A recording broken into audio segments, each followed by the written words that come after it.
tiempo era el Frente Democrático de Izquierda. Se armó un frente con partidos de izquierda. Así es. Y él iba encabezando el triunfo electoral y de repente se cayó el sistema, ¿no? Y terminó ganando Carlos Salinas de Gortari, ¿no?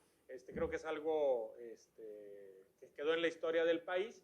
Luego está Raúl Salinas de Gortari, fue acusado e investigado por la Procuraduría General de la República por enriquecimiento ilícito proveniente de una partida secreta de la presidencia de su hermano. La investigación calculó que Salinas de Gortari desvió, Raúl, entre 1990 y 1994, 14.6 millones de dólares, además que se descubrió que tenía diversas cuentas bancarias en Suiza con 130 millones de dólares y fue absuelto en el 2013 del delito de enriquecimiento ilícito por más de 224 millones de pesos, ¿no? ¿En qué quedó este asunto? Pues ya vieron ustedes ahí que fue absuelto, pero finalmente se encontró estos recursos, ¿no?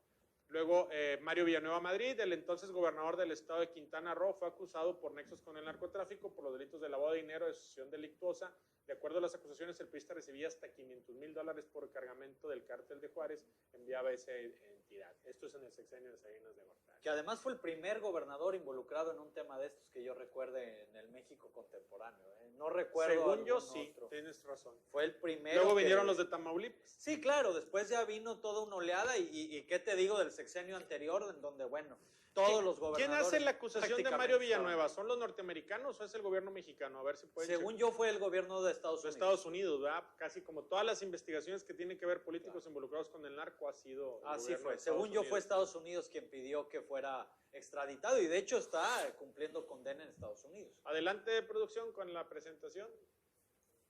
Dice, obviamente no se puede saber. Luego el Pemex Gate, fíjense, liderado por Carlos Romero Deschamps, el Pemex Gate fue un desvío de fondo de 1.500 millones de pesos de fondos sindicales en apoyo a la campaña presidencial del candidato priista Francisco Labastida Ochoa. Entre los imputados destacó Rogelio Montemayor. Fue en el sexenio de Ernesto Zedillo, 1.500 millones de pesos.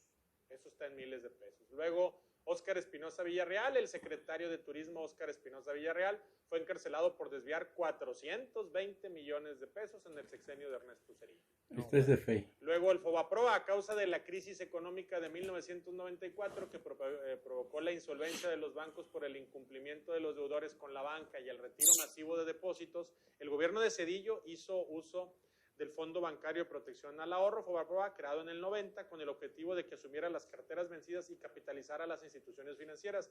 El rescate costó a México el 14% del Producto Interno Bruto y se benefició aproximadamente a 600 familias que eran las dueñas de los bancos. Actualmente ha ocasionado una deuda que todavía no se acaba de pagar, creo que vamos a terminar en el año 2070, que asciende a los 2 billones de pesos, o sea, los 2,000 millones de pesos. ¿No? Increíble, ese para mí es inolvidable, Waldo. Exactamente. ¿No? Y luego adelante, en Vicente Fox, no, vamos a acabar el documento de una vez, yo creo que sí nos da tiempo, ¿no? El caso Amigos de Fox, financiamiento ilegal en la campaña de Vicente Fox por 90 millones de pesos, ¿no? Ahí se quedó. Construcciones Prácticas SADCB, Manuel y Jorge Vibriesca Sagún, hijos de la ex primera dama Marta Sagún, se les señaló porque su empresa Construcciones Prácticas se vio favorecida durante la gestión de Fox, de acuerdo con la Comisión Especial de la Cámara de Diputados, que siguió este caso, había sido 134 millones de pesos el daño al patrimonio federal. La indemnización a Diego Fernández de Ceballos. Al comenzar el gobierno del presidente Vicente Fox, el abogado panista Diego Fernández de Ceballos consiguió revivir un asunto judicial que data de 16 años atrás y en cuestión de meses logró obtener una sentencia de indemnización por 1.214 millones de pesos. ¿No? Hay que decirlo ahí, es un asunto del Poder Judicial, pero en ese momento Diego Fernández era senador. No, pero 1.214 millones de pesos, pues qué asunto era, Waldo, ¿no? La verdad es pues, que... un asunto más que ahí se quedó, ¿no? Pues... Luego, sí, pero digo, de honorarios, 1.214 millones de pesos, pues ¿qué hizo, no? ¿Que compró una isla y no se la pagaron? ¿O qué fue? O sea, pues no lo sé. ¿Quién cobra 1.214 millones de pesos de honorarios? Yo nada más te estoy diciendo lo que está. No, yo sé que no pero es no tu fueron culpa, de honorarios. Pues ahí él dice. Él cobró honorarios. Por eso, pues él cobró. 600 millones fueron pagados al despacho. Como quiera. No, claro, pues, claro. ¿No? Bueno, te lo regalo. Te sí, regalo los otros 614. Bueno. ¿Quién cobra 600? Hoy andas bien filoso, yo ando bien light. ¿Quién cobra 600 millones de honorarios? Pues Diego Fernández los cobró ahí. Manches. Y luego tenemos, adelante, El embajador Dormimundo, Carlos Flores Alcocer, embajador de México ante la OCDE, gastó 17 millones. No, ojo, no todos estos casos de que le llaman corrupción son corrupción, o al menos no corrupción legal. Puede haber tráfico de influencias, etcétera. Claro. ¿No? Pero él gastó 17 millones de pesos en renovar una sede para la OCDE con Vicente Fox. El desvío de la Lotería Nacional para Marta Sagún, se desviaron 200 millones de pesos de la Lotería Nacional a organizaciones filantrópicas a través del Fideicomiso Transforma México, que sería la plataforma de promoción de Marta Sagún, 200 millones de pesos. No, que además hacía su agosto, Waldo, ¿eh? ¿Te acuerdas de las cenas que hacían en Palacio, en el castillo de Chapultepec? Sí, cada pues lugar. Vino Elton John, ¿te acuerdas? Pues imagínate, y John, el lugar en la mesa creo que costaba 10 millones de pesos, algo así, o sea. Bueno, no creo que tanto. Eso costaba... 10 millones. 10 millones. No, 10 kilos costaba sentarte ahí en la mesita. ¿Cuándo es el costo de la frivolidad? ¿Sabes cuánto costó el vestido de la primera dama de Beatriz? Ni idea. ¿No? ¿Cuánto costó? ¿3,000 pesos? Fíjate. 3,000 pesos, acaba de sacarlo el periódico. Busquen en el periódico, creo que fue el Reforma El Universal, un vestido de la primera dama ahora con el... Bueno, no es primera dama. Bueno, ya no es primera dama, de la esposa del presidente. Sí, porque después viene contra los $8,000 que costaba el de la gaviota, el de Angélica Rivera, ¿no? Para que pongan ahí las diferencias, para que vean que sí es importante recordarlo. El pasado. Pasó, el pasado. 3,000 pesos. Si tienen la imagen, ahorita no la ponen por ahí. Adelante. Bueno, ya hablamos del desvío de la Lotería Nacional. En el caso de Vicente Fox, la Secretaría de la Función Pública extravió de su archivo histórico la auditoría 2015 que documentó la participación del expresidente Vicente Fox en actos de corrupción ocurridos a inicio de su gobierno durante la remodelación de la residencia oficial de Los Pinos, las Cabañas 1 y 2, que gastaron 61 millones de pesos. El presidente Andrés Manuel López Obrador cerró Los Pinos y aquí invirtieron en una remodelación 61 millones de pesos. Luego, la PGR integró a su investigación un expediente turnado por la Secretaría de la Función Pública en que se detalla el hallazgo de depósitos por más de 27 millones de pesos en distintas cuentas bancarias que no fueron reportadas por Vicente Fox en sus declaraciones patrimoniales. Al menos 25 millones correspondían a depósitos realizados a 5 cuentas que manejaba Marta Sagún. La Secretaría de la Función Pública descubrió que 9,911,000 pesos provenían del grupo Estrella Blanca, contratista del gobierno con el que su hijo Fernando Briviesca Sagún, el funcionario del gobierno de Enrique Peña Nieto. Adelante, porque en el cuadrito 27 millones de pesos. Compra de inmuebles a precios de ganga rematados por el IPAP. Marta Sagún y los hijos de Fox, no hay una cantidad, pero había predios valorados por 1,318 millones de pesos, que se vendieron en menos de 35 millones, ¿no? O sea, ese ni lo conocía yo, ese caso, ¿eh? Fíjate, estoy tratando incluso de hacerme de una cifra de lo que pasó en el sexenio de Fox, porque nadie habla. No, hasta ahorita estoy sorprendido Fox, con el todo este pero documento. no es precisamente Fox, es todo lo que pasaba detrás. Sí, claro, pero quiero aclarar que este documento está sustentado en investigaciones periodísticas, claro. O sea, no es al azar. Adelante. Luego, ya hablamos del caso Estrella Blanca, ¿no? La familia Fox también hizo negocios con Grupo Estrella Blanca. Los contratos gubernamentales a favor de ese consorcio se multiplicaban a partir del 2002, año en que Fernando Briviesca se integró como socio con una flotilla de autobuses. Tomás Yarrington y el narco tampoco tiene valor. Es el exgobernador de Tamaulipas, fue detenido en Italia en respuesta a 2 fichas rojas de Interpol, tanto de México y Estados Unidos, por sus nexos con el narcotráfico y lavado de dinero. De acuerdo a documentos de la DEA, Yarrington recibió al menos 4.5 millones de dólares del cártel del Golfo y los Zetas a cambio de protección institucional. El segundo gobernador, Lalo, involucrado. El segundo, así nomás. Luego, ¿quieres que te ayude? Sí, por favor, porque me estoy quedando sin voz. No te preocupes. Empresas de regalo. A los 9 meses de haber dejado la presidencia, Fox, su esposa y un hijo recibieron regaladas las acciones de la empresa Transportes FL, pertenecientes al grupo M&M o MIM. El consorcio tenía ventas modestas con el gobierno entre 2002 y 2006. Los contratos apenas sumaron 82 millones de pesos. El despegue coincidió con la incorporación de la familia Fox, pues entre 2007 y 2012 los contratos gubernamentales se multiplicaron 13 veces al sumar 1,103 millones de pesos y para el periodo 2013-2016 superaron los 1,400 millones de pesos. Esto ya fue en el sexenio de Felipe Calderón, porque bueno, vino la transición. En cuanto terminó Fox y su gestión, pues le dijeron, ya acabaste, ahora sí ya eres libre, ahí te van tus acciones regaladas. ¿Quién te regala acciones de una empresa, Waldo? Pues yo creo que lo querían mucho, güey. Sí, ¿tú crees? Pues sí, ¿no? Voy a ir con Slim a ver si me gano su cariño. A ver, ¿no? A ver qué me regalo.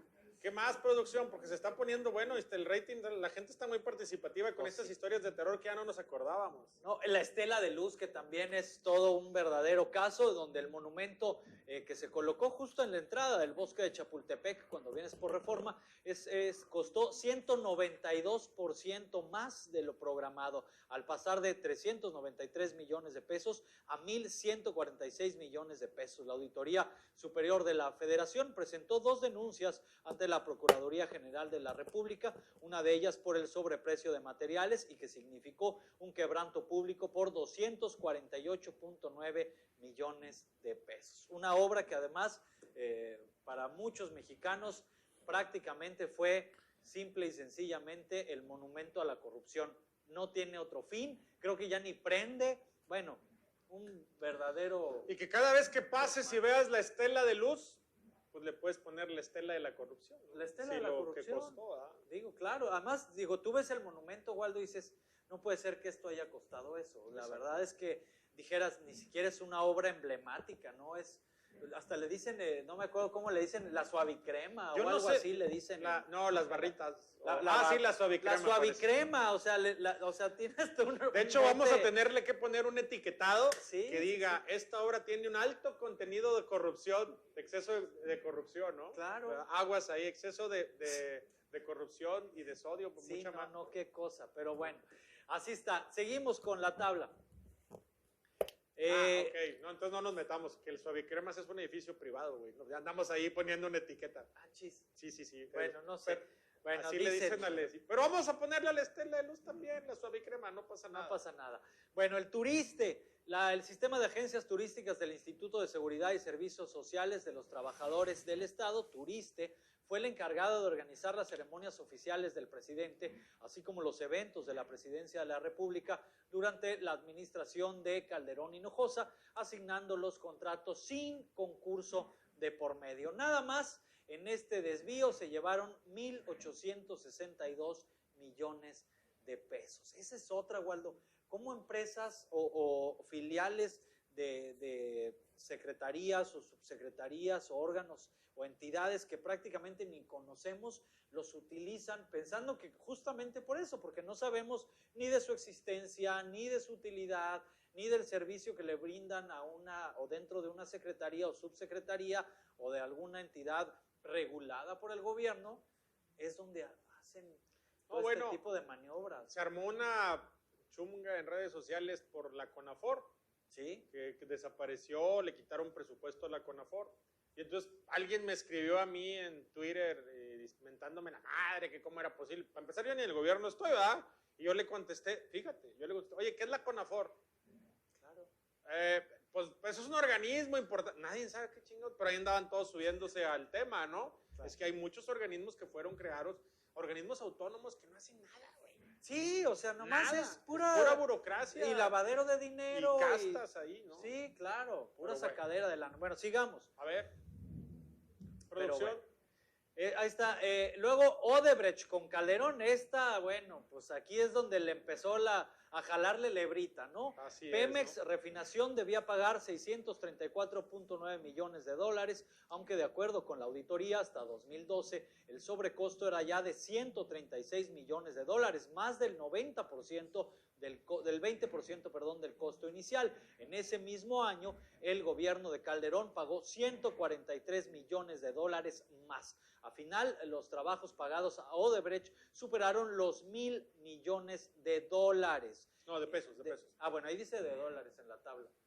Donde... al final, en el último renglón, donde dice Odebrecht, dice dólares. Se equivocaron. Entonces tendría que ir en la columna de al lado, porque ahí producción se equivocó. La columna del lado izquierdo son en pesos y la de al lado es en dólares. Es en dólares. Ahí bueno, ahí sería cosa de... Sí, que la corrijan confirmar. Y la volvemos a... Esta la vamos a estar actualizando, porque van a seguir saliendo casos. Bueno, eso te lo firmo. Sí. Pero bueno, el sobrecosto, independientemente de si fueron dólares o pesos, fue de un 66%. O sea, un descaro. Luego el fraude de la Comisión Federal de Electricidad. El 23 de noviembre de 2011, la Secretaría de la Función Pública reveló la existencia de redes de corrupción conformadas por varios funcionarios de la Comisión Federal de Electricidad que llegaron a cobrar hasta 1,320 millones de pesos en 232 juicios, 1,320. Y ahí también te pones a pensar, Waldo, que fue en el sexenio de Calderón cuando dijo que el sindicato de Luz y Fuerza del centro estaba contaminado, se armó toda una gresca y de golpe y plumazo y por decreto de Calderón desapareció Luz y Fuerza del centro, que muchas personas en el resto de la República no conocen, pero era la empresa que le daba el servicio de electricidad a la Ciudad de México y al área conurbada. Tú no le pagabas a Comisión Federal de Electricidad la luz, se la pagabas a Luz y Fuerza del centro. Claro. ¿No? Después fue cuando la desaparece Calderón alegando todo esto y la Comisión Federal de Electricidad es la que entra al quite y es la que empieza a hacer los cobros. Ahora te explicas el porqué de las cosas a toro pasado, pues ya empiezas a atar cabos y dices, ¿y por qué la desapareció? ¿Y por qué? ¿No? Digo, más obvio, sí. No se puede. ¿Qué ¿no? más? Sigamos. Producción, no hemos acabado, está bastante largo, ¿no? Sí, pero es que también hay que ir comentando sobre la marcha. Otros casos también en el gobierno de Felipe Calderón, el engaño de los detectores moleculares, que yo la verdad ni me acuerdo de eso, pero bueno, en total se compraron 1,112 aparatos modelos GT200, uno de los infames detectores moleculares de origen británico que provocó vergüenza para instituciones mexicanas que gastaron cerca de 450 millones de pesos y por las que después se corroboró que eran cajas vacías de plástico con una antena de radio pegada. A pesar de haber sido advertidos por el gobierno británico, el FBI, y contar con argumentos de la comunidad científica mexicana, elementos del ejército continuaron empleando dicho instrumento avalados por el Ejecutivo. A ver, paren las prensas aquí porque, producción, chéquenos qué es un detector molecular, para qué sirve, ¿no? A ver, esto sí, ese caso no lo conocía, ¿eh? Yo no me acuerdo de ese tampoco, no. La verdad. Y 450 millones de pesos se llevaron ahí. Sí. A ver, déjame, ya que estoy aquí también tengo mi computadora, vamos a ver nosotros detector molecular. ¿Para qué sirve? ¿Qué es? Ahí está, mira. Pero es que no dicen qué son esas mugres o qué hacen. Dicen que ahí viene, que dice que acá dijeron, ya Lalo, bájale a tus Ten paciencia. Ten paciencia, dijeron una grosería. Dice, el artefacto del tamaño de una pistola de silicón consistía en un mango de color negro con una antena muy similar a la de un coche que podría localizar, presumían sus vendedores de acento inglés, todo tipo de drogas, incluyendo marihuana, elefantes humanos y hasta billetes. No, El truco consistía, dijeron, en que en tarjetas intercambiables donde cada uno se ajusta a la frecuencia del objeto a buscar. Creo que medio me acuerdo de ese caso, medio, la verdad es que, hijo, es que salieron tantas cosas en ese sexenio de Calderón que la verdad, hijo, y más ahora que estoy leyendo Felipe el Obscuro, más... Fíjate, aquí está un editorial del País. Está muy buena la anécdota. Digo, es una fregadera, pero está buena la anécdota, ¿no? Como anécdota vale la pena. Como anécdota no vale la pena para los que nos están viendo. Fíjate, el fraude de la Ouija del Diablo, así le llaman, ¿no? El gobierno mexicano pagó más de 15... Esto es el periódico El País de España, ¿no? Pagó más de 15 millones de dólares a un empresario británico. Es la computadora de Lalo Hussein y aquí al lado dice, anúnciate en Tinder, ¿qué onda, Lalo? No, dice o sea, ¿qué andas viendo? No, no es broma, ¿no? Dice, a un empresario británico por más de 700 detectores de droga que resultaron ser una estafa. Dice, Ernesto Cayetano pasó 8 meses en una cárcel de Veracruz porque un aparato que supuestamente detectaba drogas apuntó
Bueno. Juicio político. Pues esta noticia creo que desde ayer estaba. Vamos a ver. Juicio político contra Robles. O sea, Chayo Robles. Sección instructora de la Cámara. Cámara de Senadores no ha exonerado a la ex titular de Sedesol y Sedatu, señala Pablo Gómez. Desde abril pasado, el recinto legislativo emitió un acuerdo para suspender todos los plazos legales. Ahí tenemos a la Chayo. Ahí se ve bien. Sin hambre, ¿no? Decían. Mientras ella compraba en Nueva York. Pues ahí está la Chayo Robles. El presidente de la sección instructora de la Cámara Baja, Pablo Gómez, de Morena, informó que el Senado no ha exonerado a Rosario Robles, ex titular de Sedesol y Sedatu en la administración del priista Enrique Peña Nieto, y sigue vigente su sentencia de juicio político, por lo que podría ser inhabilitada por 20 años. Pues ya de una vez, ya que están, échenle para toda la vida. En entrevista, Gómez aceptó que el plazo para que el Senado dictara sentencia contra Robles vencía el último día de noviembre. Sin embargo, la Cámara Alta emitió un acuerdo desde abril para suspender todos los plazos legales, por lo que no se ha exonerado. No, el Senado tomó un acuerdo antes de terminar el periodo de sesiones del Congreso en abril para suspender todos los plazos por la pandemia, como le hizo la Suprema Corte. En la Cámara no lo hicimos porque no lo vimos necesario, pero el Senado, tomando en cuenta estas cosas y otras que tenía pendiente, hizo una suspensión de plazos, o sea, que el plazo constitucional de 1 año se hubiera vencido en noviembre, pues no se venció. Cabe recordar que el pasado 18 de marzo, sin la presencia de diputados de PRIAN y PRD, el Pleno de la Cámara de Diputados avaló por unanimidad, 271 votos a favor, que sí habría lugar para el juicio político contra Robles, y se avaló llevar la acusación ante el Senado para que sea inhabilitada por 20 años. Sin embargo, pasaron los meses y no dictó una sentencia. Para esto, el 6 de noviembre, la sesión instructora de la Cámara Baja pidió al Senado que le dé el trámite correspondiente a la acusación de juicio político que desde marzo aprobó San Lázaro. La sesión dijo que el expediente relacionado con el caso de la estafa maestra solo se tenía hasta en noviembre para dictar sentencia. Bueno, pues ahí está la noticia. Nos vemos.